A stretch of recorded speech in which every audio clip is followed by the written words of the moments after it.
আজকে আমরা বানাবো বিরিয়ানি। তার জন্য নিয়ে নিয়েছি আদা কুচি, খোসা ছাড়ানো রসুন, আর নিয়ে নিয়েছিলাম শুকনো লঙ্কা ও কাঁচা লঙ্কা।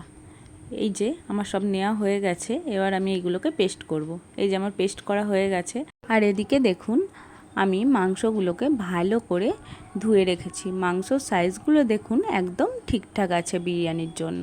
এরপরে আমি মাংসের মধ্যে দিয়ে দেবো পরিমাণ মতো লবণ, হলুদ গুঁড়ো, ধনে গুঁড়ো, জিরে গুঁড়ো, শুকনো লঙ্কার গুঁড়ো, তারপর আমি দিয়ে দেবো মিট মশলা, গরম মশলা, কাশ্মীরি লঙ্কার গুঁড়ো, তারপর আমি এর মধ্যে দিয়ে দেবো বিরিয়ানি মশলা, টক দই, এরপরে আমি দিয়ে দেবো অল্প পরিমাণে একটু বাটা মশলা, তারপর দিয়ে দেবো কেওড়া জল, গোলাপ জল। তারপর মাংসটা আমি ভালো করে ম্যারিনেট করে কিছুক্ষণ রেখে দেবো।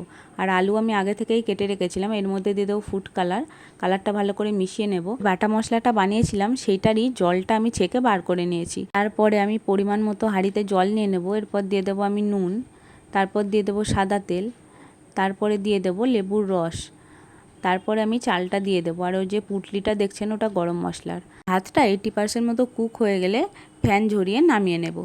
এরপরে আমি দিয়ে দেবো সাদা তেল। সাদা তেলের মধ্যে আলুগুলো আমি ভেজে একটা পাত্রের মধ্যে তুলে রাখবো। তারপর ওই তেলের মধ্যেই আমি দিয়ে দেবো পেঁয়াজ কুচি।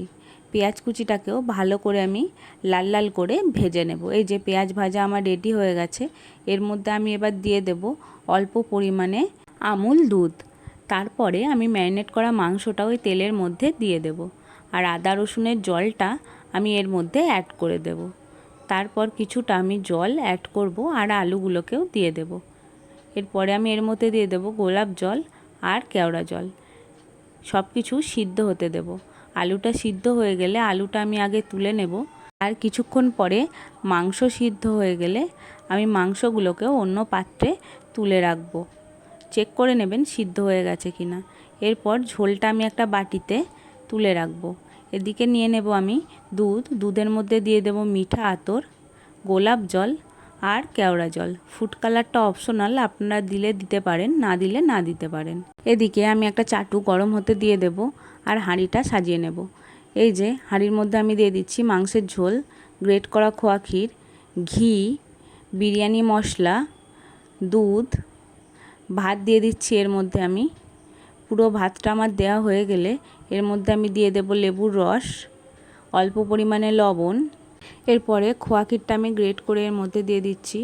এরপর দিয়ে দেব বিরিয়ানি মশলা, দুধ, মাংসগুলো আমি এর মধ্যে দিয়ে দেব, অল্প পরিমাণে ঘি, আলুগুলো আমি এর মধ্যে দিয়ে দিচ্ছি। এরপর দিয়ে দেব মাংসের জুসটা। তারপর আমি দিয়ে দিচ্ছি এর মধ্যে পেঁয়াজ ভাজাটা, খোয়া ক্ষীর, মাংসের জুসটা আবার দিয়ে দেব। এরপর বাদবাকি ভাতটা আমি এর মধ্যে দিয়ে দেব। একইভাবে আবার সেকেন্ড লেয়ারটা আমি কমপ্লিট করে নেব। দেখুন আমার ফাইনাল লুকটা কত সুন্দর হয়েছে। এই যে আমার বিরিয়ানির হাঁড়ি একদম রেডি দমে দেওয়ার জন্য। এবার আমি এটাকে 40 মিনিট মতো দমে দেব। এই যে আমার 40 মিনিট হয়ে গেছে। এবার দেখুন গরম গরম বিরিয়ানিটা দেখতে কতটা সুন্দর হয়েছে, পুরো ধোঁয়া উঠছিল। এতটা সুন্দর দেখতে হয়েছে আর খেতেও ছিল দারুণ সুন্দর। আপনারা কিন্তু অবশ্যই একদিন বাড়িতে বানাবেন এই বিরিয়ানিটা।